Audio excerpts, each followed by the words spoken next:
বিসমিল্লাহির রহমানির রহিম। সম্মানিত বিনিয়োগকারী ভাই বোনেরা, আসসালামু আলাইকুম। শুভ অপরাহ্ন। আজ 11ই মার্চ, রোজ বুধবার। আজকের ইন্ডেক্স পর্যালোচনা এবং আপনাদের অনুরোধের স্টক নিয়ে খুব সংক্ষিপ্ত স্বরে আলোচনা করার জন্য আপনাদের সামনে হাজির হয়েছে। আশা করি আপনারা সকলেই শারীরিকভাবে সুস্থ আছেন এবং ভালো আছেন। আজকে যারা প্রথমবারের মতো আমাকে শুনছেন তাদেরকে বিনীতভাবে অনুরোধ করব, অবশ্যই আপনারা আমার চ্যানেলটি সাবস্ক্রাইব করবেন। একই সঙ্গে আপনাদের যদি কোনো অনুরোধের স্টক থাকে সেটি অবশ্যই আপনারা কমেন্টসে লিখে আমাকে জানাবেন, আমি সেটি নিয়ে আপনার সাথে কথা বলবো। এছাড়াও যারা প্রতিনিয়ত আমাকে শোনেন তাদেরকেও আন্তরিক ধন্যবাদ এবং কৃতজ্ঞতা প্রকাশ করছি। একই সঙ্গে আপনাদের যদি কোনো অনুরোধের স্টক থাকে সেটি অবশ্যই আপনারা কমেন্টসে লিখে আমাকে জানাবেন। আজকে মার্কেটের যে উত্থান, আমরা যে ওপেন যেটি দেখেছিলাম ৫,১৯০ মার্কেট ওপেন হয় এবং সেখান থেকে মার্কেট কিন্তু আজকে সময় বাড়ার সঙ্গে সঙ্গে মার্কেট আপ ট্রেন্ড কন্টিনিউ করতে থাকে এবং এক সময় মার্কেট ডে হাই যেটি ৫,২১৮ পয়েন্ট ডে হাই করে এবং ৮.36 পয়েন্ট ডাউন ট্রেন্ড এসে, অর্থাৎ ৫,১৯৯ পয়েন্টে মার্কেট পজিটিভ দিয়ে শেষ করে। মার্কেটের আজকে স্টক আপ ট্রেন্ড স্টকের সংখ্যা ১৮২টি, যেটি আমরা যদি টোটাল পার্সেন্টেজ করি সেটি ৪৫% এবং ১৩৮টি স্টক আজকে ডাউন ট্রেন্ডে ছিল। একই সঙ্গে আনচেঞ্জড অবস্থাতে ছিল ৭৭টি। গত দিনের যে ৮৩টি কোম্পানি আমরা আনচেঞ্জ রেখেছিলাম সেখান থেকে আজকে ৭৭টি কোম্পানি আনচেঞ্জ হয়েছে, অর্থাৎ আনচেঞ্জ কোম্পানির সংখ্যা কিন্তু কমে এসেছে। একই সঙ্গে মার্কেটের যে ভ্যালু সেটি কিন্তু গত দিনের তুলনায় আজকে বৃদ্ধি পেয়েছে। গত দিনে আমরা ৩৩৮ কোটি টাকা মার্কেটের লেনদেন হতে দেখি এবং আজকে সেটি বৃদ্ধি পেয়ে ৪১২ কোটি টাকায় হয় এবং গত দিনের তুলনায় প্রায় ৭৪ কোটি টাকা লেনদেন আজকে বেশি হয়েছে মার্কেটে। এছাড়াও মার্কেটের আজকে বেশ কিছু স্টক কিন্তু আমরা হল্টেড হতে দেখেছি, যেগুলো মার্কেটকে পজিটিভ ট্রেন্ডে রাখার জন্য বেশ ভালো গুরুত্বপূর্ণ ভূমিকা পালন করে। বিশেষ করে এস আলমের যেটি আমরা দেখে আসছিলাম, মার্কেটের যে ধারাবাহিক হল্টেড সেটি হয়েছিল মাঝে কিছুদিন গ্যাপ দিয়ে, আবারও কিন্তু গতদিন এবং আজকে এটি হল্টেড হয়েছে। প্রাইম লাইফ আজকে হল্টেড হয়েছে। এছাড়াও বেশ কিছু আমরা লাইফ সেক্টরের দেখতে পাচ্ছি স্টক আজকে হল্টেড হয়েছে। এসআইসিএল যেটি ক্যাটাগরি চেঞ্জ হয়ে আজকে কিন্তু হল্টেড হয়েছে। এছাড়াও কিছু স্টক রয়েছে যেগুলো আমরা দেখতে পাচ্ছি যে আজকে প্রাইস অ্যাকশন হয়েছে, যেগুলোর মধ্যে রয়েছে তোশরিপা টেক্সটাইল সেক্টরের, এই স্টকটি আজকে হল্টেড হয়েছে। বি ক্যাটাগরি ডেল্টা লাইফ, এছাড়াও যে স্টকগুলো হল্টেড হয়েছে সেগুলো তো আপনারা দেখতেই পাচ্ছেন। কেপিপিএল জেড ক্যাটাগরি স্টকটি আজকে প্রাইস অ্যাকশন হয়েছে। সেক্টর বাই গেনারের যে লিস্ট সেটি দেখতে পাচ্ছেন। ইন্স্যুরেন্স সেক্টর আজকে ভালো করেছে। গত দিনে আমরা ৪র্থ নাম্বার পজিশনে দেখেছিলাম ইন্স্যুরেন্স। তো ইন্ডেক্স পজিটিভ মুভমেন্টের ক্ষেত্রে যে সেক্টরগুলো বিশেষভাবে বড় ভূমিকা পালন করে তার মধ্যে ইন্স্যুরেন্স সেক্টর একটি অন্যতম সেক্টর। এছাড়াও থাকে আমরা দেখি টেক্সটাইল সেক্টর আজকে আসলে পজিশনগত দিক দিয়ে অনেক নিচে নেমে এসেছে। মাত্র 14টি স্টক আজ টেক্সটাইলে আপ ট্রেন্ডে ছিল, তার 33টি ডাউন ট্রেন্ডে ছিল। ইন্স্যুরেন্স সেক্টরে আপ ট্রেন্ড আছে 34টি, ডাউনে 4টি, ইকুয়াল 5টি। ফুড অ্যান্ড লাইট সেক্টরটি আজকে অনেকদিন পরে সেকেন্ড পজিশন উঠে আসছে, যেখানে অধিকাংশ সময় আমরা ফার্মাসিউটিক্যাল বা ইঞ্জিনিয়ারিং সেক্টরের আধিপত্য দেখে থাকি এই সেকেন্ড এবং থার্ড পজিশনে। ফার্মাসিউটিক্যাল সেক্টরে 16টি স্টক আপ ট্রেন্ডে, 14টি ডাউন ট্রেন্ডে। লাইফ সেক্টরটা উঠে আসছে আজকে 15টি আপ ট্রেন্ডে, সবগুলো স্টকে আজকে আপ ট্রেন্ডে ছিল। তো এই হচ্ছে মূলত ইন্ডেক্সের যে সার্বিক আলোচনা, মানে প্রাথমিকভাবে যে আলোচনাটি করে থাকি আপনাদের সেই আলোচনা।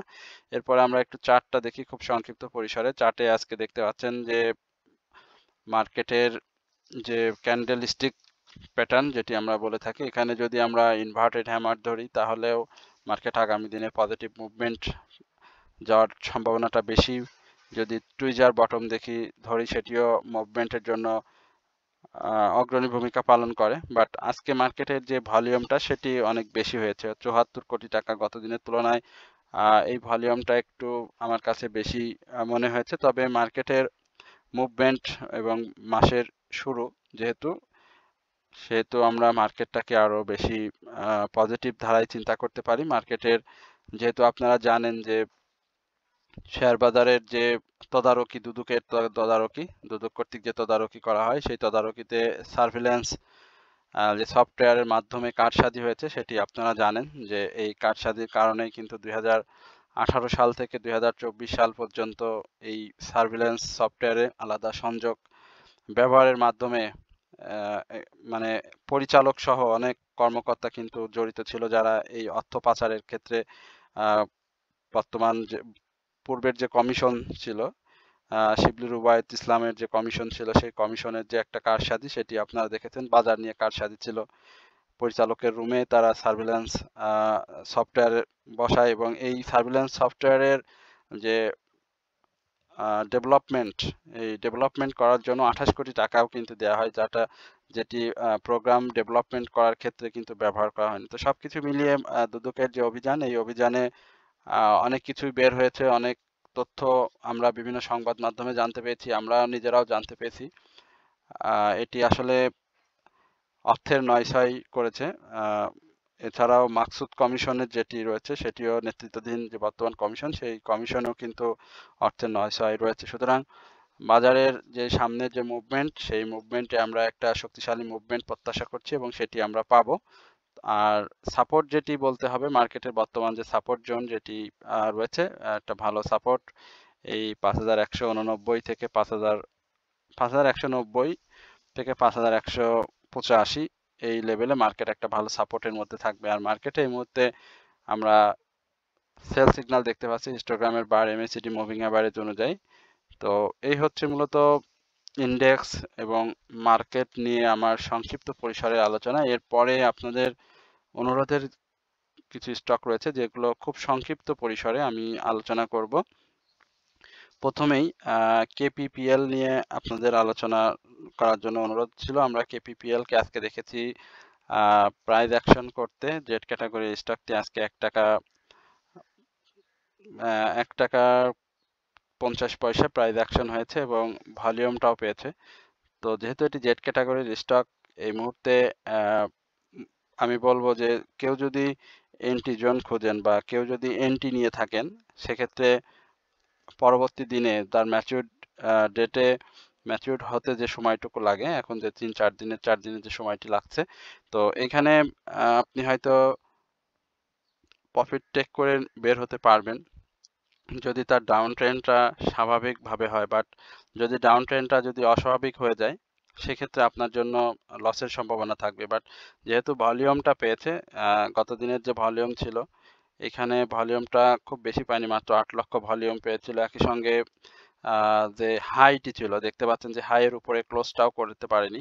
সুতরাং এইখানে আমার কাছে যেটি মনে হয় যে এটা যদি কন্টিনিউ না করে, তাহলে কিন্তু 26 টাকা থেকে এই 25 টাকা 50 পয়সা বা এই 27 টাকার এই লেভেলটাতেই কিন্তু স্টকটি ঘোরাফেরা করবে, যেহেতু শেয়ারটিতে এখন সেল সিগন্যাল রয়েছে। আর সাপোর্ট লেভেল যেটি বলবো, যে এই সাপোর্ট লেভেলটা 25 টাকার যে সাপোর্ট লেভেলটা, এটা একটা ভালো শক্ত সাপোর্ট লেভেল। 25 টাকা থেকে 25 টাকা 24 টাকা 50 পয়সা এই লেভেলে স্টকটি সাপোর্ট নিবে এবং সাপোর্ট নিয়ে আবারও সে তার মুভমেন্ট করবে, এটাই প্রত্যাশা করছি। যেহেতু শেয়ারটিতে ভলিউমটা এখনো নতুন করে আজকে, বিশেষ করে যে নতুন করে যে ভলিউমটা আজকে পেয়েছে, এখানে ভলিউমটা যদি সে গ্যাদার করতে পারে, আপনারা সবসময় দেখেছেন যে স্টকটি যখনই ভলিউমটা পায় তখনই প্রাইস অ্যাকশন করে এবং লাস্টের দিকে আজকের যে ভলিউমটা হয়েছে সেটি কিন্তু খুব অবাক করার মতো, এবং লাস্টে যে ভলিউমটা হয়েছে সেটি মূলত বাই প্রেসার ছিল। সুতরাং এখানে প্রত্যাশা করা যায় যে শেয়ারটি 30 টাকার এই লেভেলটি যদি সাকসেসফুলি ব্রেকআউট করতে পারে, তাহলে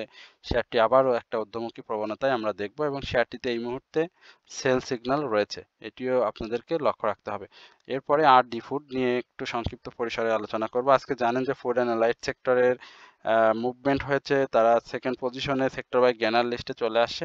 তো ডি ফুডের যেভাবে উত্থান হয়েছিল, কারেকশন জোনটাও শেষভাবে হয়েছে এবং আরএসআইটা ঠিক সেভাবে কারেকশন করে আজকে কিন্তু প্রাইস অ্যাকশনটা হয়েছে, শেয়ারটিতে সেল সিগন্যাল রয়েছে, যার কারণে এখানে মুভমেন্টটা আমরা সেভাবে হয়তো প্রত্যাশা করতে পারি না, কারণ ভলিউমটা আজকে যেটি হয়েছে, এখানে বাই ভলিউমের একটা আধিক্য ছিল, কিন্তু সেল প্রেশারটাও কিন্তু ছিল এবং সেই সেল প্রেশারটা আমরা সুদিনের শুরুতেই দেখেছিলাম, যখন 25 টাকা 80 পয়সা শেয়ারটি হয়, তখন কিন্তু একটা ঊর্ধ্বমুখী প্রবণতা যখনই শুরু করে তখনই কিন্তু একটা সেল প্রেশার দিয়ে প্রাইসটাকে ধরে রাখার চেষ্টা করা হয়। তো সময় গড়ার সঙ্গে সঙ্গে আমরা প্রাইস অ্যাকশনটা হতে দেখেছি, সেক্টরটা মুভমেন্টে এসেছে। তো এখানে দেখতে হবে যে শেয়ারটি যদি ভলিউমটা ধরে রাখতে পারে তাহলে একটা মুভমেন্ট আমরা পাবো এবং সেক্ষেত্রে 28 টাকার উপরে শেয়ারটি ক্লোজ দিতে হবে। যেহেতু শেয়ারটি পূর্বে আপনারা দেখেছেন যে 29 টাকা 40 পয়সা হাই ক্রিয়েট করেছিল এবং সেখান থেকে রিজেক্ট হয়ে চলে আসছে, তো এখন আবারও সেই 29 টাকা 40 পয়সা টাচ করার একটা সময় চলে আসে। তো যেহেতু আরএসআইটা এখনো বাড়ার অনেক জায়গা রয়েছে, ভলিউমটাও পাচ্ছে, মার্কেট পজিশনও বর্তমানে ভালো এবং সেক্টর ওয়াইজ মুভমেন্টটাও রয়েছে, সুতরাং আশা করা যায় যে স্টকটি এই 28 টাকার উপরে প্রাথমিক যে আমরা মুভমেন্ট বা price action profit taking zone হিসাবে ধরে নিচ্ছি সেটি এই স্টকটিতে আমরা দেখতে পাবো। তো এই হচ্ছে মূলত, আর শেয়ারটিতে তো এখন সেল সিগন্যাল রয়েছে সেটি আপনারা দেখতে পাচ্ছেন। এই হচ্ছে মূলত আরডি ফুড নিয়ে আমার সংক্ষিপ্ত পরিসর আলোচনা। এবার ফেক ডিল নিয়ে একটু কথা বলবো। ফেক ডিলটা স্টকটি খুবই ভালো একটি স্টক, সন্দেহ নেই। এখন বর্তমান সময়ে আমরা স্টকটিকে সেভাবে প্রাইস অ্যাকশন তো দেখতে পাচ্ছি না। স্টকটির ন্যাব যথেষ্ট পরিমাণে ভালো, ক্যাশ ডিভিডেন্ড হিস্ট্রি ভালো, পি রেশিও ভালো, সেকেন্ড কোয়ার্টার ইপিএস বলে সেটিও ভালো। সবকিছু ভালো থাকা সত্ত্বেও একই সঙ্গে বলতে হয় সেক্টর ওয়াইজ মুভমেন্টও ভালো ছিল। তো এখন কেন এই ধরনের ডাউন ট্রেন্ড বা এই ধরনের সাইডওয়েজ মুভমেন্ট দিয়ে শেয়ারটি যাচ্ছে? যদি আমি ভুল না বলি তাহলে আমি বলবো যে স্টকটি এই মুহূর্তে খুব বেশি আমরা একটা মুভমেন্টে পাবো না। এইটা আমার পূর্বের অভিজ্ঞতা বা আমি যে দীর্ঘদিন বাজারে রয়েছি এবং অ্যানালাইসিসের সঙ্গে রয়েছি তার লাইফ সার্কেলটা দেখে আমি বলতেছি। এখন এই মুহূর্তে আমরা খুব বেশি তার একটা মুভমেন্ট পাবো না। 18 টাকা 80 পয়সা থেকে শুরু করে এই বর্তমান যে প্রায় 17 টাকা 90 পয়সা দেখছেন, ইভেন আমরা 19 টাকা এই লেভেলটাতে আমরা তাকে এই লাইফ সার্কেলটাকে আমরা দেখব এবং এই লাইফ সার্কেলটা শেষ করার পরে শেয়ারটা যদি ভলিউমটা ধরে রাখতে পারে তাহলে আমরা শেয়ারটির মুভমেন্ট দেখব এবং সেক্ষেত্রে আমরা প্রত্যাশা করছি যে এপ্রিলের দিকে, এপ্রিল থেকে শুরু করে এপ্রিল মে এই সময়টাতে এই স্টকটির একটা প্রাইস মুভমেন্ট আসবে এবং সেক্ষেত্রে শেয়ারটি একটা ভালো মুভমেন্ট দিবে এবং তার যে ইয়ারলি হাই 22 টাকা 70 পয়সা সেই আশেপাশে আমরা স্টকটিকে দেখব। সুতরাং এই মুহূর্তে স্টকটি একটা সাইডওয়েজ মুভমেন্ট থাকবে এবং সাপোর্ট লেভেল যেটি রয়েছে এই সাপোর্ট লেভেলটাকে রেসপেক্ট করবে। সুতরাং যাদের কাছে রয়েছে আমি বলবো যে একটু অপেক্ষা করতে হবে। আর শর্ট প্রফিট যদি 1 টাকার যে একটা প্রফিটের প্রত্যাশা করেন তাহলে স্টকটি থেকে প্রফিটটা পেয়ে যাবেন। বিডি থাই ফুড, এই স্টকটি নিয়ে অনেকবার কথা হয়েছে, আপনাদের অনুরোধের স্টক। আমার হোয়াটসঅ্যাপ গ্রুপে অনেকেই বিডি থাই ফুড নিয়ে জানতে চেয়েছেন। বিডি থাই ফুডে দেখেন আজকে কিন্তু ভালো একটা প্রাইস অ্যাকশন হয়েছে এবং যেহেতু এটা ছোট স্টক, এই স্টকটিতে আজকে বায়ার এবং সেলার উভয় খুব ভালো অ্যাক্টিভ ছিল। প্রথম দিকে সেল প্রেসার ছিল, লাস্টের দিকে এসে অনেক আমরা বড় বড় বাই প্রেসার দেখেছি। এই স্টকটিকে 80 পয়সা আজকে প্রাইস অ্যাকশন হয়েছে, গত দুদিন আনচেঞ্জ অবস্থাতে ছিল। তো 2 দিনের যে হাই ছিল সেই হাইয়ের উপরে শেয়ারটি ক্লোজ দিয়েছে এবং একটা মুভমেন্টের ইঙ্গিত দিয়ে রেখেছে। এখানে 17 টাকা থেকে 17 টাকা 50 পয়সা যে ব্যারিয়ারটি রয়েছে এই ব্যারিয়ারটাকে ব্রেকআউট করতে হবে। যদি সেটি ব্রেকআউট করে তাহলে স্টকটি আরো ভালো অবস্থানে চলে যাবে। যেহেতু স্টকটিতে সেল সিগন্যাল রয়েছে হিস্টোগ্রামের বার এমএসিডিতে দেখতে পাচ্ছেন, বাট যে মুভমেন্টটা এবং ইন্ডেক্সের যে পজিটিভ রোল, একই সঙ্গে ফুড অ্যান্ড রাইট সেক্টরে যে আজকে মুভমেন্টটা হলো এটি যদি আমরা 2-1 দিন দেখি বা 2-1 দিন যদি কন্টিনিউ করতে পারে তাহলে কিন্তু তার যে রিসেন্ট যে 17 টাকা 50 পয়সা যে হাইটি ছিল সেটি কিন্তু খুব সহজেই নিমিষেই সে ভেঙে ফেলতে পারবে এবং তার আরএসআইটাও কিন্তু বাড়ার জায়গা রয়েছে। সুতরাং যারা এই অল্প প্রাইজে অর্থাৎ 15 টাকা 40 পয়সা থেকে 15 টাকা 30 পয়সা এই লেভেলে যারা বাই করেছেন তারা অবশ্যই এই 17 টাকার আশেপাশে আপনারা শেয়ারটিকে পাইলে প্রফিট টেক করে নেবেন। এই হচ্ছে মূলত, আর এন্ট্রি জোনে এখনো শেয়ারটিতে এন্ট্রি নেওয়ার সুযোগ রয়েছে। এরপরে তশরিফা নিয়ে আমরা একটু কথা বলি। তশরিফা অনেকবার আলোচনার জন্য আপনারা বলেছেন, আমরা তশরিফাকে খুব সংক্ষিপ্ত পরিসরে আলোচনা করবো। একই সঙ্গে আমি বিনীতভাবে অনুরোধ করবো যারা আমার চ্যানেলটি আজকে প্রথমবারের মতো শুনছেন তারা অবশ্যই আমার চ্যানেলটি সাবস্ক্রাইব করবেন, একই সঙ্গে আমার চ্যানেলটি শেয়ার এবং লাইক করবেন। আপনাদের যদি কোনো অনুরোধের স্টক থাকে সেটিও আপনারা কমেন্টসের মাধ্যমে লিখে জানাবেন। তশরিফার তো গত দুদিন দেখেন, গত দিনের যে লো ভলিউমে সে প্রাইস অ্যাকশন করেছে, আজকে ভলিউমটাও পেয়েছে, একই সঙ্গে প্রাইস গ্যাপ দিয়ে প্রফিট টেকিং এর সুযোগ করে দিয়েছে বিনিয়োগকারীদের, যারা 20 টাকা 40 পয়সা থেকে 20 টাকা এই লেভেলে যাদের বাই ছিল। তো স্টকটিতে আজকে বেশি আমরা সেল প্রেশারটা দেখেছি শেষের দিকে এসে, শেয়ারটিতে বেশি সেল প্রেশার ছিল। তো এই সেল প্রেশারটা থাকলেও আমি বলবো যে এখানে যারা বাই সেলের মধ্যে ছিলেন তারাই মূলত এটি করেছেন। তো কারণ শেয়ারটির কিন্তু খুব বেশি পাবলিক হোল্ডিং নেই, মাত্র 2 কোটি শেয়ার। তো টোটাল শেয়ার সংখ্যা, cash dividend, second quarter EPS সবকিছু মিলিয়ে আমার কাছে মনে হচ্ছে যে এই স্টকটি আরো ভালো করার সম্ভাবনা রয়েছে এবং 18 টাকার এই লেভেলে আসার সম্ভাবনা, সরি তশরিপার এই 23 টাকার এই লেভেলে, যে 23 টাকা 90 পয়সার যে ক্লোজটি, এই ক্লোজটাকে ব্রেকআউট করে 27 টাকার এই পজিশনে যাওয়ার একটা সম্ভাবনা রয়েছে। তবে এখানে একটু কারেকশন জোনটাও ইম্পর্টেন্ট। আমরা শেয়ারটি যদি 25 টাকা 60 পয়সার উপরে ক্লোজ দেয় তাহলে সেটি আরো ভালো হবে। তো দেখা যাক শেয়ারটি কি অবস্থায় দিন শেষ করে আগামী দিনগুলোতে। এখন আমি বলবো যে যাদের প্রফিট আছে প্রফিটটা টেক করে নেবেন। প্রফিট টেক করে নেওয়ার পরে আমরা শেয়ারটিতে আরো ভালো মুভমেন্ট পাবো, কারণ আরএসআইটা বাড়ার জায়গা রয়েছে, সেক্টরাইজটা মুভমেন্টটা রয়েছে। আজকে দেখতে পেয়েছেন যে কি বলে যে টেক্সটাইল সেক্টরে যে মুভমেন্ট, সেই মুভমেন্টটা না থাকলেও কিন্তু এটি প্রাইস অ্যাকশন করেছে এবং এটা নতুন করে আমি মনে করি যে একটা প্রাইস অ্যাকশন করবে। আর এই প্রাইস অ্যাকশনে অবশ্যই সে 25 টাকা 60 পয়সার উপরে ক্লোজ যদি দেয় তাহলে আবারও সে 27 টাকাকে টাচ করবে। তো যাদের কাছে রয়েছে প্রফিট টেক করবেন, আর যারা এন্ট্রি নিতে চাচ্ছেন এন্ট্রি নিতে পারবেন। আর আপনাদের নতুন করে যারা এন্ট্রি নেবেন তাদের প্রফিট টেকিং জোনটা হবে এই 27 টাকা থেকে, সরি 26 টাকা থেকে 27 টাকার আশেপাশে। এরপরে ইসলামী ব্যাংক নিয়ে আপনাদের একটু জানার আগ্রহ রয়েছে। ইসলামী ব্যাংকটা একটু দেখি।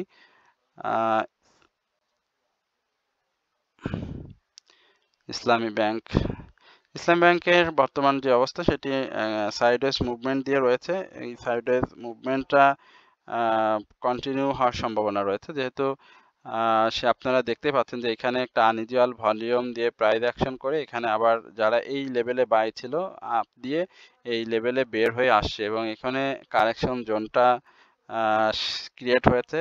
একই সঙ্গে হিস্টোগ্রামের বারে আমরা সেল সিগন্যাল দেখতে পাচ্ছি। সুতরাং যাদের রয়েছে তাদেরকে ধৈর্য ধরতে হবে। নতুন করে এন্ট্রি জোন যদি চিন্তা করেন, আমি বলবো যে অবশ্যই ইসলামী ব্যাংক আপনার জন্য এন্ট্রি জোনের জন্য উপযুক্ত সময়। আজকে 10 পয়সা প্রাইস অ্যাকশন হয়েছে, বাট এটি সাস্টেনেবল হবে না, যেহেতু সে গত দিনের হাইয়ের উপরে ক্লোজ দিতে পারেনি। এখন আমি বলবো যে এই সাইডওয়েজ মুভমেন্টটা ধরে শেয়ারটি সামনে আগাবে এবং 43 টাকা এই লেভেলটা শেয়ারটির জন্য ভালো একটা সাপোর্ট জোন। আর প্রফিট টেকিং জোন যেটি রয়েছে সেটি তো জানেনই আপনারা, যে 46 টাকা থেকে 48 টাকা এই লেভেলে আসলে শেয়ারটি আবারও প্রফিট টেকিং এর যে সেল প্রেশার সেটি ফেস করবে। এআইএল নিয়ে জানতে চেয়েছেন। এআইএল মানে অনেকবার আলোচনা করেছি, অনেকবার আলোচনা করে এআইএল নিয়ে কথা বলেছিলাম। গত দিনের দেখতেই পাচ্ছেন যে 73 টাকা হাই করে ধরে রাখতে পারেনি, সেল প্রেসারে আবারও 69 টাকা 70 পয়সার ক্লোজ হয়েছে। আজকে যে ক্যান্ডেলটি করেছে ভালো করেনি, অসন্তুষ্ট হলেও কিছু করার নাই। এখানে একটা কারেকশন জোন আসার সম্ভাবনা রয়েছে এবং সেই কারেকশন জোনটা আমার যদি ভুল না হয় বা ইন্ডিকেটর যদি ভুল সিগন্যাল না দেয় তাহলে কিন্তু আবারও 67 টাকা এই লেভেলে স্টকটি আসার একটা সম্ভাবনা রয়েছে। তো 67 টাকার এই লেভেলে কারেকশন জোনে এসে দেখতে হবে যে তার প্রাইসটাকে ধরে রাখতে পারে কিনা বা সাইডওয়েজ মুভমেন্ট নেয় কিনা। যদি সেটি না নেয় তাহলে কিন্তু আবারও আমরা শেয়ারটিকে ডাউন ট্রেন্ডে দেখব। বাট শেয়ারটির পাবলিক হোল্ডিং খুব বেশি না, এবছরের সব কিছুই সে ভালো দিয়েছে। তারপরেও তার যে হাই ছিল সেই হাই থেকে 100 টাকা, যদি আমরা 138 টাকা তার ইয়ারলি হাই ছিল, সেখান থেকে শেয়ারটি কিন্তু একেবারে 63 টাকার ডাউন ট্রেন্ডে এসে কিন্তু আপ ট্রেন্ডে যাওয়ার চেষ্টা করছে। তো দেখতে হবে যে এখানে সে এই মুভমেন্টটা কি ধরনের করে, অর্থাৎ 1-2 দিনেই শেষ করে কিনা। যদি টানা মুভমেন্ট করে বা 2-4টা যদি ভালো গ্রিন সিগন্যাল দিয়ে প্রাইস অ্যাকশনটা করে তাহলে আমরা এখানে তাকে আবার ভালো প্রাইস অ্যাকশনে পাবো। সেক্ষেত্রে 75 টাকা থেকে 79 টাকা এই লেভেলে পাওয়ার একটা সম্ভাবনা রয়েছে। বাট সেটি যদি সে না করে তাহলে কিন্তু এই 67 থেকে 69 এই লেভেলে সে ঘোরাফেরা করবে। তো এই হচ্ছে মূলত এআইএল নিয়ে আমার আলোচনা। এরপরে বিডি ল্যাম্প বিডি ল্যাম্পস নিয়ে একটু জানতে চাইছেন। বিডি ল্যাম্পস এর যে বিষয় সেটি দেখতে পাচ্ছি যে একেবারে ডাউন ট্রেন্ড। আজকেও 1 টাকা 70 পয়সা ডিক্লাইন হয়েছে প্রাইস অ্যাকশন। সবকিছুই তো জানেন যে ইঞ্জিনিয়ারিং সেক্টরে আজকে মুভমেন্ট ছিল না। এটিও লো পেইড একটি স্টক, পাবলিক হোল্ডিং খুবই কম, মাত্র 31 লক্ষ শেয়ার। ইয়ারলি অনেক ভালো হাই ছিল 164 টাকা, সেখান থেকে তার লাইভ চার্টটা দেখতেই পাচ্ছেন যে একেবারে হযবরল একটা অবস্থার মধ্যে দিয়ে যাচ্ছে। নতুন করে সেল সিগন্যাল চলে আসছে। এখানে আমার কাছে মনে হয় যে শেয়ারটি আরো বেশি ডাউন ট্রেন্ডে আসবে। সেক্ষেত্রে 107 টাকা এখন যে প্রাইসটা রয়েছে, এখান থেকে 107 টাকা থেকে 105 টাকা এই লেভেলটা শেয়ারটির জন্য একটা জোন হবে সাপোর্ট। তো সেই সাপোর্ট জোনটাতে আপনারা এন্ট্রি নিতে পারবেন। আর মাঝে দু একটি গ্রিন ক্যান্ডেল দেখলে শেয়ারটিতে সবাই হুড়মুড় করে লাফিয়ে না পড়ার জন্য আমার অনুরোধ থাকবে। যেহেতু কারেকশন জোন চলছে, একই সঙ্গে শেয়ারটিতে সেল সিগন্যালিও রয়েছে, সুতরাং দু একটি গ্রিন ক্যান্ডেল থাকলেও শেয়ারটি 108 টাকা থেকে 105 টাকা এই লেভেলে আসার একটা সম্ভাবনা রয়েছে, এবং আসলে সেটি অবাক হওয়ার কিছু থাকবে না। তবে শেয়ারটি ভলিউমটা গেইন করতে হবে, যেহেতু তার এভারেজ ভলিউম খুব বেশি না, সুতরাং ভলিউমটা ধরে রাখতে হবে। ভলিউমটা ধরে রাখলে আরো বাই সিগন্যাল আসলে আরো বেশি ভালো হবে, এবং সেক্ষেত্রে প্রাইস অ্যাকশনটা সহজ হয়ে যাবে। এবং প্রাইস অ্যাকশনটা যদি 108 টাকায় আপনার বাই রেট থাকে, সেক্ষেত্রে আমি বলবো যে প্রফিট টেকিং জোন হবে 114 টাকা থেকে 117 টাকা এই লেভেলে। তো এই হচ্ছে মূলত বিডি ল্যাম্পস নিয়ে আমার সংক্ষিপ্ত পরিসরের আলোচনা। এছাড়াও আপনাদের যে অনুরোধের যে স্টকগুলো নিয়ে কথা বললাম, আশা করি আপনারা সকলেই ধৈর্য সহকারে আজকের এই আলোচনাটি শুনছেন। একই সঙ্গে আপনাদের যদি কোনো অনুরোধের স্টক থাকে, সেটি অবশ্যই আপনারা কমেন্টসের মাধ্যমে লিখে আমাকে জানাবেন। আমি সেটি নিয়ে অবশ্যই আপনাদের সাথে কথা বলবো। তো সকলে ভালো থাকবেন, সুস্থ থাকবেন, এই প্রত্যাশায় আজকের আলোচনা এখানে শেষ করছি। আসসালামু আলাইকুম ওয়া রাহমাতুল্লাহি ওয়া বারাকাতুহু।